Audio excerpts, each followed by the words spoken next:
नमस्कार, स्वागत है आप सभी का इस विशेष कार्यक्रम में युवा रोजगार के लिए प्रतिबद्ध सरकार। प्रधानमंत्री नरेंद्र मोदी ने रोजगार मेले के 7वें संस्करण में आज 70,000 से अधिक युवाओं को नियुक्ति पत्र सौंपे। ये रोजगार मेला देश के 44 स्थानों पर आयोजित किया गया था। प्रधानमंत्री नरेंद्र मोदी ने युवाओं को शुभकामना देते हुए, बधाई देते हुए साथ ही साथ उन्होंने कहा कि आज का दिन बेहद खास है, क्योंकि आज ही के दिन 22 जुलाई को 1947 में जब देश आज़ाद हुआ था तो संविधान सभा ने 22 जुलाई को ही तिरंगे को अंगीकार किया था, तिरंगे को राष्ट्रध्वज के रूप में अंगीकार किया गया था। साथ ही उन्होंने कहा कि युवाओं को बधाई देने के साथ साथ राष्ट्र के निर्माण में हम सबसे प्राण प्रण से जुट जाने के लिए आह्वान करते हैं। साथ ही उन्होंने कहा कि रोजगार सृजन की प्रतिबद्धता सरकार के लिए बेहद महत्वपूर्ण है। ये 44 जगहों पर किया गया और साथ ही साथ उन्होंने कहा कि देश हित में काम करने के लिए जनता जनार्दन स्वरूप होती है, लिहाजा लोग अधिक से अधिक अपने कर्तव्य बोध करते हुए राष्ट्र निर्माण में अपने को आगे बढ़ाएं। साथ ही साथ प्रधानमंत्री नरेंद्र मोदी ने कहा कि आज हर सेक्टर में, ये सरकारी नौकरियों की स्थिति थी, हर सेक्टर में आज रोजगार की स्थितियां बढ़ती जा रही हैं। 9 सालों में दुनिया जब पहले 10वीं अर्थव्यवस्था थी तो आज भारत 5वीं अर्थव्यवस्था बन चुका है और आने वाले वर्षों में भारत 3री अर्थव्यवस्था विश्व की बड़ी बन जाएगा। यानी कि आने वाले वर्षों में रोजगार के अवसर बढ़ेंगे, लोगों की आय भी बढ़ेगी। क्या कुछ रहा आज रोजगार मेले का नियुक्ति पत्र के साथ साथ युवाओं के मन का उद्गार, ये भी हम दिखाएंगे इस कार्यक्रम में। बात करेंगे हम अपने खास मेहमानों से भी, क्योंकि क्या महत्वपूर्ण है, किस तरीके से सरकार की प्रतिबद्धता है। हमारे साथ 2 खास मेहमान जुड़ेंगे। प्रोफेसर अश्विनी महाजन जो कि इकोनॉमिक एनालिस्ट हैं और साथ ही साथ वरिष्ठ पत्रकार रोशन गौर जी हमारे साथ जुड़ेंगे। लेकिन आइए सबसे पहले हम देखते हैं कि प्रधानमंत्री नरेंद्र मोदी ने 7वें रोजगार मेले के तहत कैसे युवाओं को संबोधित किया, कैसे राष्ट्र निर्माण में उन्हें प्राण प्रण से जुट जाने के लिए प्रेरित किया। आज विभिन्न सरकारी विभागों और संगठनों में 70,000 से अधिक युवाओं को नियुक्ति पत्र वितरित किए गए। रोजगार सृजन में सर्वोच्च प्राथमिकता देने की प्रतिबद्धता के तहत प्रधानमंत्री नरेंद्र मोदी ने वर्चुअल माध्यम से नियुक्ति पत्र बांटे। 44 स्थानों पर रोजगार मेले का आयोजन किया गया। अपने संबोधन में प्रधानमंत्री ने कहा कि देश प्रगति के पथ पर तेजी से आगे बढ़ रहा है। भारतीय अर्थव्यवस्था आने वाले कुछ वर्षों में दुनिया की 3री सबसे बड़ी अर्थव्यवस्था बन जाएगी, जिससे रोजगार के अवसर तो बढ़ेंगे ही, लोगों की आय भी बढ़ेगी। आपने देखा है कि भारत सिर्फ 9 वर्षों में दुनिया की 10वें नंबर की अर्थव्यवस्था से 5वें नंबर की अर्थव्यवस्था बन गया है। आज हर एक्सपर्ट ये कह रहा है कुछ ही वर्षों में भारत दुनिया की टॉप 3 इकोनॉमी आ जाएगा। टॉप 3 इकोनॉमी में पहुंचना ये भारत के असामान्य सिद्धि बनने वाला है। यानी हर सेक्टर में रोजगार के अवसर भी बढ़ने वाले हैं और सामान्य नागरिक की आय भी बढ़ने वाली है। देश के विकास में बैंकिंग सेक्टर की महत्वपूर्ण भूमिका का जिक्र करते हुए प्रधानमंत्री ने कहा कि बैंकिंग सेक्टर में तेजी से सुधार हो रहा है। प्रधानमंत्री नरेंद्र मोदी ने यूपीए काल में हुए फोन बैंकिंग घोटाले के नुकसान की भी चर्चा की। उस समय एक खास परिवार के करीबी कुछ ताकतवर नेता बैंकों को फोन करके अपने चहेतों को हजारों करोड़ रुपए का लोन दिलवाया करते थे। ये लोन कभी चुकाया नहीं जाता था और कागजी कार्रवाई होती थी। एक लोन को चुकाने के लिए फिर बैंक से फोन करके दूसरा लोन चुकाने के लिए फिर तीसरा लोन दिलवाना। ये फोन बैंकिंग घोटाला पहले की सरकार के, पिछली सरकार के सबसे बड़े घोटालों में एक था। पहले की सरकार के इस घोटाले की वजह से देश की बैंकिंग व्यवस्था की कमर टूट गई थी। प्रधानमंत्री नरेंद्र मोदी ने बैंकिंग क्षेत्र में सुधार के लिए उनकी सरकार द्वारा किए जा रहे कामों को भी गिनाया। प्रधानमंत्री नरेंद्र मोदी ने कहा कि जन कल्याण के लिए सरकार द्वारा किए गए प्रयासों को आगे बढ़ाने में बैंकिंग क्षेत्र अहम भूमिका निभाता है। जिन सरकारी बैंकों की चर्चा हजारों करोड़ के नुकसान के लिए होती थी, एनपीए के लिए होती थी, आज उन बैंकों की चर्चा रिकॉर्ड प्रॉफिट के लिए हो रही है। साथियों, भारत का मजबूत बैंकिंग सिस्टम और बैंक के प्रत्येक कर्मचारी, उनका काम पिछले 9 साल में सरकार के विजन के अनुकूल जो उन्होंने काम किया है, वो हम सभी के लिए गर्व का विषय है। प्रधानमंत्री नरेंद्र मोदी ने नीति आयोग की रिपोर्ट का भी जिक्र किया, जिसमें बताया गया कि पिछले कुछ ही वर्षों में 13.5 करोड़ लोग गरीबी रेखा से ऊपर उठे हैं। प्रधानमंत्री ने कहा कि इसमें सरकारी कर्मचारियों की मेहनत और लगन शामिल है। प्रधानमंत्री ने कहा कि ऐसे ही प्रयास किए जाएं तो पूरे देश से गरीबी समाप्त हो सकती है। गरीबों को पक्का घर देने की योजना हो, गरीबों के लिए शौचालय बनाने की योजना हो, गरीबों के घर में बिजली कनेक्शन देने की योजना हो, ऐसी अनेकों योजनाओं को हमारे सरकारी कर्मचारी ही गांव-गांव, घर-घर, जन सामान्य तक लेकर गए। जब ये योजनाएं गरीब तक पहुंची तो गरीबों का मनोबल भी बहुत बड़ा, विश्वास पैदा हुआ। ये सफलता इस बात की प्रतीक है कि हम मिलकर भारत से गरीबी दूर करने के प्रयास बढ़ाएं तो भारत से गरीबी पूरी तरह से दूर हो सकती है। प्रधानमंत्री नरेंद्र मोदी ने कहा कि भारतीय युवाओं के लिए दुनिया भर में संभावनाओं के द्वार खुल रहे हैं। प्रधानमंत्री ने कहा कि युवाओं को इनका लाभ उठाने के लिए सशक्त करने हेतु सरकार बड़े पैमाने पर कदम उठा रही है। पीएम कौशल विकास योजना के तहत लगभग 1.5 करोड़ युवाओं को ट्रेनिंग दी जा चुकी है। सरकार 30 स्किल इंडिया इंटरनेशनल सेंटर भी स्थापित कर रही है ताकि हमारे युवा ग्लोबल अपॉर्चुनिटी के लिए तैयार हो सके। आज देश भर में नए मेडिकल कॉलेज, नई आईटीआईज, नई आईआईटी, टेक्निकल इंस्टीट्यूट्स बनाने का भी अभियान जोरों पर चल रहा है। 2014 तक हमारे देश में करीब 380 मेडिकल कॉलेज ही थे। पिछले 9 वर्षों में ये संख्या 700 से अधिक हो चुकी है।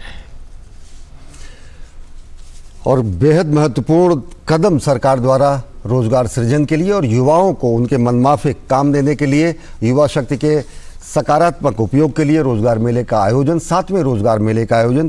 प्रोफेसर अश्विनी महाजन जी हमारे साथ जुड़े हुए हैं, जो कि इकोनॉमिक एनालिस्ट हैं। स्वागत है आपका। और हमारे साथ जुड़ चुके हैं रोशन गौड़ जी, जो कि वरिष्ठ पत्रकार हैं। अश्विनी महाजन जी, आपसे जानना चाहेंगे, नौकरी आम आदमी ये मान के चलता है सरकारी नौकरियां, जबकि परंपरागत तरीके से नौकरियों का स्वरूप अब वर्तमान परिप्रेक्ष्य में बदल भी गया है। लेकिन नौकरी, सरकारी नौकरी के 10 लाख लक्ष्य को लेते हुए 2023 तक प्रधानमंत्री रोजगार मेले की शुरुआत हुई। पिछले साल 22 अक्टूबर को 7वें संस्करण में 70,000 और नौकरियों को अगर जोड़ दिया जाए तो छठे संस्करण तक 4,33,000 से ज़्यादा युवा नियुक्ति पत्र पा चुके थे। आधे से ज़्यादा सरकार उस आंकड़े को पार कर चुकी है। किस रूप में देखते हैं इस संकल्प को और किस रूप में देखते हैं कि और रोजगार सृजन की संभावनाओं? देखिए, एक लंबे समय से हम देख रहे हैं कि नौकरियां और सरकारी नौकरियां होने पर भी उनकी भर्ती नहीं होती थी, उनकी नियुक्तियां नहीं, और उसके लिए उसके स्थान पर अस्थाई और ठेके पर नौकरियां, ठेके के माध्यम से ऐसे नौकरियां देने का चलन शुरू हो गया था पिछली सरकारों। अभी इस सरकार में हम देख रहे हैं कि एक बड़ा प्रयास हुआ है।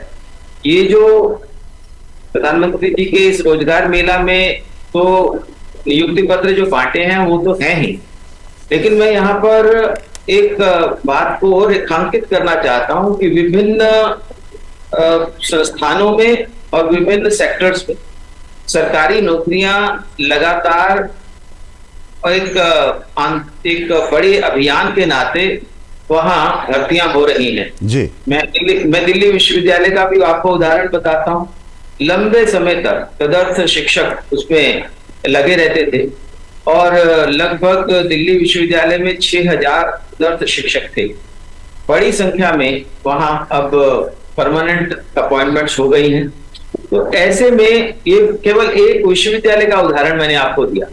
ऐसे में देश के विभिन्न संस्थानों में एक अभियान के नाते सरकार की ऐसी एक प्रतिबद्धता दिखाते हुए कि यस, अगर वहां सरकारी नौकरियां हैं जी, अगर वहां स्थान है, रिक्त स्थान है, तो उनकी परमानेंट नियुक्तियां वो करना जरूरी है। मैं यहाँ पर एक बात और रेखांकित करना चाहता हूँ कि सरकारी काम जो है वो बड़ी जिम्मेदारी का काम होता है। जहां हम तदर्थ लोगों को रखते हैं, उनकी उस काम के प्रति प्रतिबद्धता नहीं बनती है। मैं सरकार की प्रतिबद्धता की अलग बात कर रहा हूँ, लेकिन उस व्यक्ति की जो तदर्थ काम कर रहा है या जो ऑन कॉन्ट्रैक्ट काम कर रहा है, जिसको ये नहीं पता कि कल उसको वहां रहना है कि नहीं रहना है, जी जी, सरकारी दस्तावेज है, सरकारी नियमों का अनुपालन है।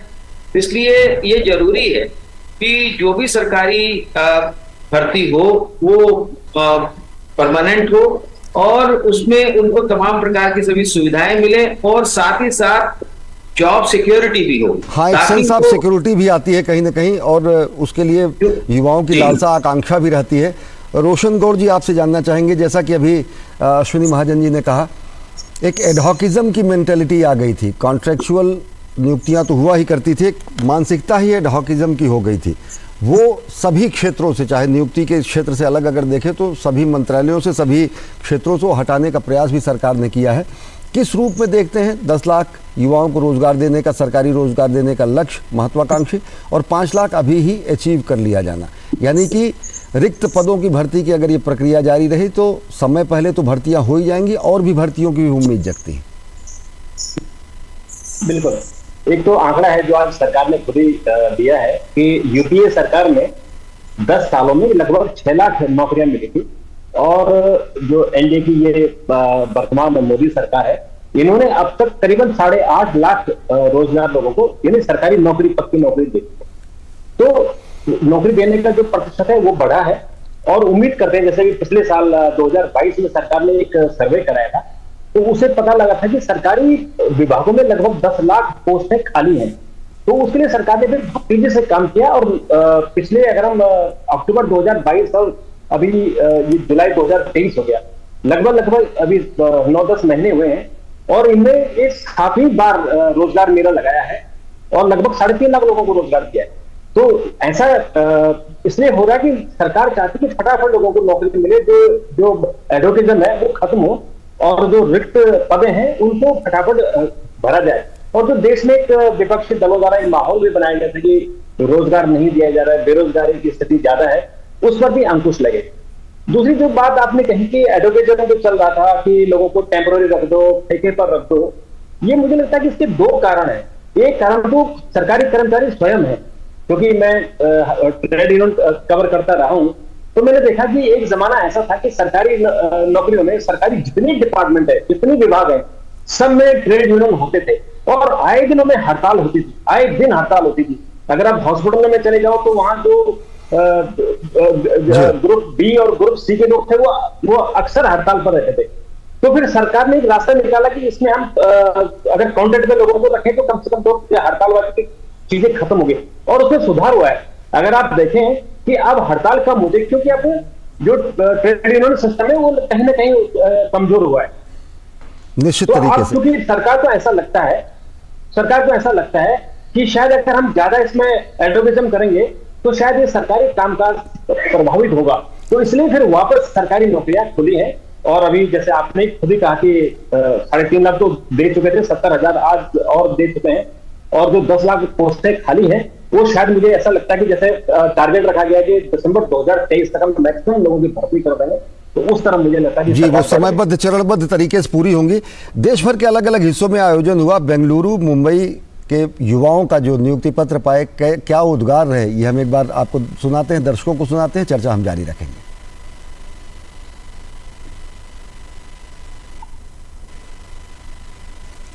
बेंगलुरु और मुंबई और चंडीगढ़ समेत अनेक जगहों पर युवाओं को नियुक्ति पत्र दिए गए। आइए देखते हैं क्या रही युवाओं की प्रतिक्रिया।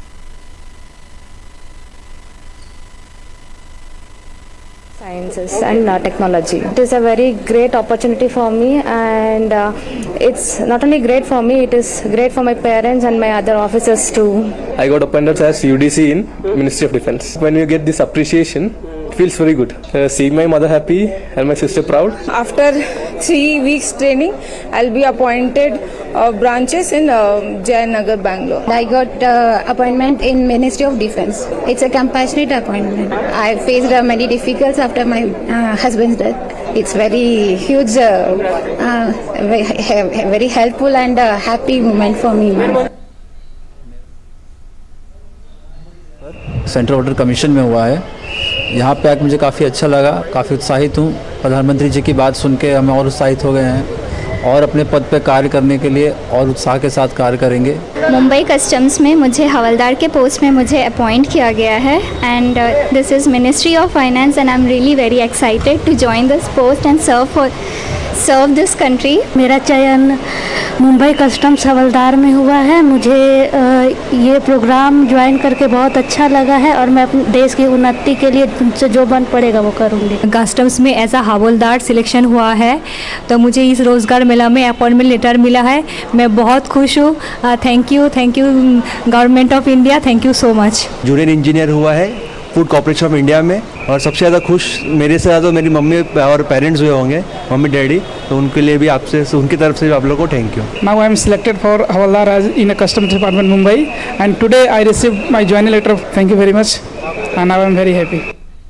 मैं as probationary officer scale 1 State Bank of India में रिक्रूट हुई हूँ। ये एज बैंकर्स बहुत इंपॉर्टेंट रोल प्ले करते हैं as per our prime minister Narendra Modi और मेरा भी यही रहेगा कि मैं भी अपने काम को पूरी ऑनेस्टी से, पूरी इंटीग्रिटी के साथ और अपने सारे रोल्स और रिस्पॉन्सिबिलिटीज़ बहुत अच्छे से डिस्चार्ज करूँ। रोजगार मेले के तहत मुझे एक अपॉइंटमेंट मिला है स्टेट बैंक ऑफ इंडिया में एज प्रोबेशनरी ऑफिसर और मैं माननीय प्रधानमंत्री जी का बहुत ही धन्यवाद करती हूँ कि उन्होंने मुझे ये मौका प्रदान किया और मुझे प्रेरित किया है कि मैं 2047 तक की जो हमारा एक मोटिव है कि हमें विश्व गुरु बनना है, उसमें मेरा योगदान रहेगा। मेरा selection state Bank of India में प्रोबेशनरी ऑफिसर के तौर पर हुआ है और आज माननीय प्रधानमंत्री जी ने हमें स्पीच दी है जिसमें उन्होंने बताया है कि हमारा टारगेट है ग्लोबल लीडर बनना 2047 तक। तो मैं सभी यूथ्स को प्रेरित करना चाहूँगी कि आप मेहनत करते रहिए और अपने एम को हासिल करिए। मुझे SBI में एज अ प्रोबेशनरी अधिकारी नियुक्ति की गई है और ऑफर लेटर मिला है। इस बात के लिए मैं माननीय प्रधानमंत्री श्री नरेंद्र मोदी जी का तहे दिल से शुक्रिया अदा करना चाहता हूं, जो उन्होंने ये कदम उठाया है 10 लाख लोगों को नौकरियां देने का, जिसके तहत ये 7वां रोजगार मेला आयोजित किया गया है, जिसमें 70,000 लोगों को नौकरियां मिली हैं और आगे भी ये मेले होते रहेंगे जिसमें और लोगों को नौकरियां मिलती रहेंगी।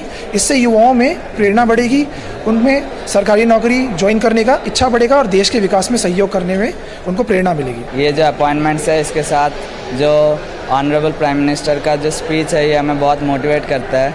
उनकी गाइडेंस है, उनकी एक एक बात हमारे दिल को छू जाती है और जो उनका गाइडेंस रहता है इससे हमें आगे का जो पाथ है उसे कैसे लीड करना है इसका हमें गाइडेंस मिलता है। हम समझ सकते हैं कि इस तरह से हमें चलना है और देश के लिए किस तरह से काम करना है इसके लिए भी बहुत बड़ा मोटिवेशन मिलता है उनके इस तरह के हमारे साथ डायरेक्ट इंटरेक्शन की वजह से। तो प्रधानमंत्री के संबोधन से बच्चे बेहद युवा उत्साहित दिखे और बहुत ऊर्जास्वित और खुश, क्योंकि उन्हें नौकरी मिली है, माता पिता की और साथ ही साथ उनकी भी आकांक्षा पूरी हुई है। अश्विनी महाजन जी, आपसे जानना चाहेंगे, अगर देखें बहुत छोटी छोटी चीज़ें थी, प्रधानमंत्री जी ने ग्रुप सी ग्रुप डी इन सबसे किसी भी तरीके के जो अन्य जो माल प्रैक्टिसेस थे, क्योंकि बड़ा दौर लोगों ने देखा कि भ्रष्टाचार से इन ग्रुप सी ग्रुप डी में नौकरियों की वो दिए जाते थे मेरिट के आधार पर, वो भी बगैर साक्षात्कार के। इन सब नौकरियों का जो प्रावधान किया गया, ये कितना महत्वपूर्ण है, खासकर देश के पिछड़े इलाकों से, खासकर देश के उन इलाकों से जहां पर शिक्षा और रोजगार के उतने अवसर पहले नहीं हुआ करते थे। देखिए, जो नौकरियों की स्थिति थी, जिस प्रकार से मैंने पहले बताया कि ज्यादा से ज्यादा एडहॉकिज्म चल रहा था। एक सरकार का एक कहना है कि minimum governance, minimum government and maximum governance. तो यानी सरकार जो है वो बहुत ज्यादा कंट्रोल नहीं करेगी और फैसिलिटेट करेगी अर्थव्यवस्था को, लेकिन कुछ बहुत जरूरी चीजें होती हैं जहां पर रोजगार पे लोगों को रखना ही है और सरकारी कर्मचारी होंगे ही। तो उस संदर्भ में जब हम बात करते हैं तो जो सरकारी सिस्टम में एफिशिएंसी थी वो कहीं ना कहीं इस ठेकेदारी परंपरा के कारण कहीं ना कहीं प्रभावित हो रही थी। ऐसे में यह जो अभी वर्तमान में प्रयास हुआ है, और दूसरी बात कि पहले जो जिस प्रकार से भर्तियां होती थी उसमें साक्षात्कार के कारण बहुत धांधलेबाजी भी थी, और हम देख रहे हैं कि कई स्थानों पर, कई राज्यों में कई बड़े बड़े नेता भी इसमें फंसे हैं। अलग अलग प्रांतों में हमने हरियाणा का एग्जाम्पल लिया है, देखा है।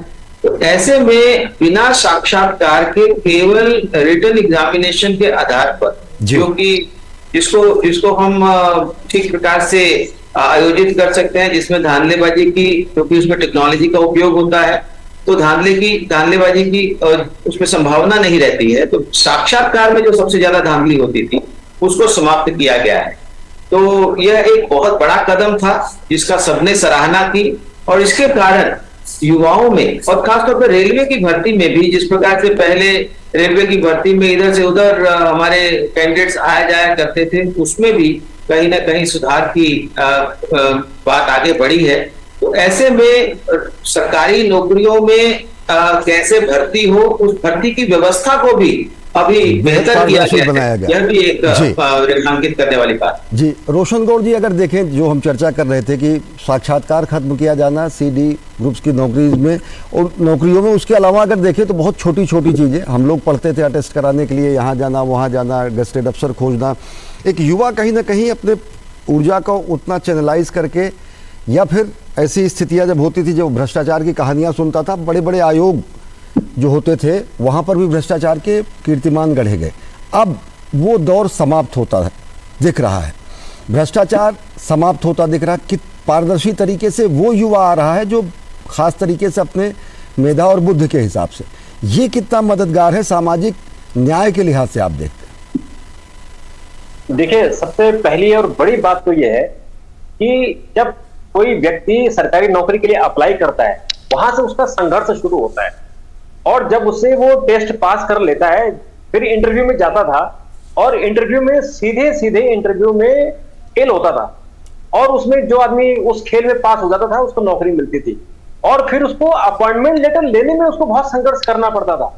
तो उसकी जो संघर्ष, अपॉइंटमेंट जो एप्लीकेशन भरने से लेकर और अपॉइंटमेंट लेटर लेने तक, वो बड़ा संघर्ष रहता था।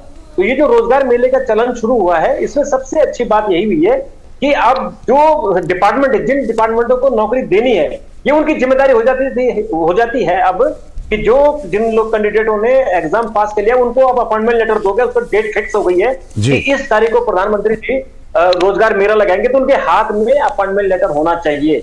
तो जो संघर्ष था, एक संघर्ष खत्म हुआ। दूसरा संघर्ष की जो आपने बात की कि अपॉइंटमेंट जो ग्रुप डी और ग्रुप सी में जो इंटरव्यू होते थे वो खत्म हो गए।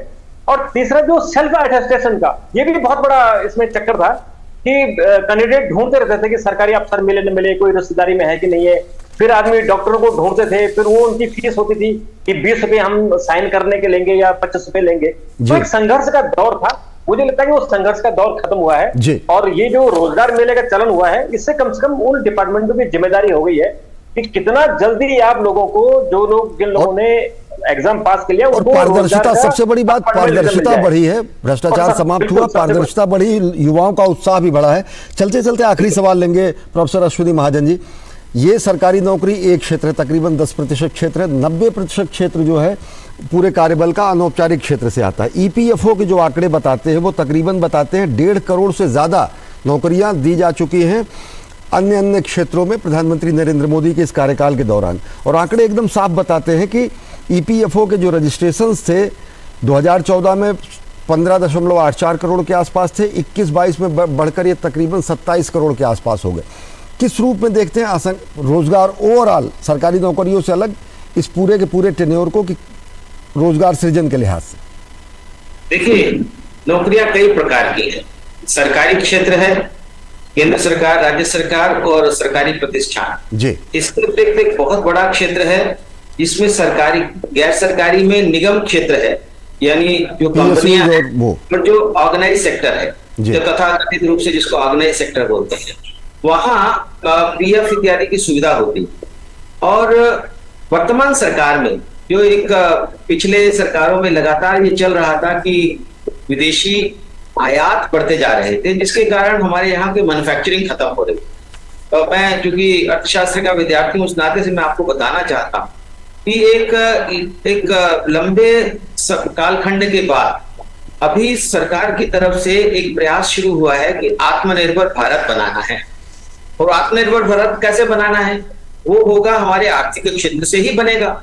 और वो आर्थिक क्षेत्र में आत्मनिर्भरता जो है वो मैन्युफैक्चरिंग से आएगी, वो सर्विसेज से आएगी। और इस सभी क्षेत्रों की आत्मनिर्भरता का जो लक्ष्य प्राप्त करते हुए जब हम आगे बढ़ेंगे तो हमारे पास इस ऑर्गेनाइज सेक्टर में और अनऑर्गेनाइज सेक्टर सभी में रोजगार बढ़ेंगे। ये जो आपने जो पीएफओ का आंकड़ा दिया है वो बहुत महत्वपूर्ण है। और इसमें आपको मैं यहाँ सूचित करना चाहता हूँ कि पिछले लगभग 4-5 सालों से भारत सरकार की ओर से एक बड़ा प्रयास ये हुआ है कि यदि, क्योंकि लोग सामान्य तौर पर ज्यादा मशीनों का उपयोग करते थे और बेहद कम समय है प्रोफेसर महाजन जी, मैं यहाँ बताना चाह रहा हूँ, एम्प्लॉयज नहीं रखते थे। एम्प्लॉयज को बढ़ाने के लिए, रोजगार बढ़ाने के लिए सरकार ने पीएफ में स्वयं अपनी तरफ से एक समर्थन दिया जी। हम उसके लिए आप पीएफ जमा करेंगे और अश्विनी महाजन जी, प्रोफेसर साहब बहुत कम समय है, समय सीमा हमारी, हम क्षमा चाहेंगे आपसे।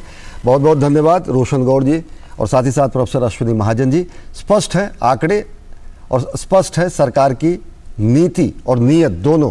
संकल्प है 10 लाख नौकरियों को, सरकारी नौकरियों के सृजन का।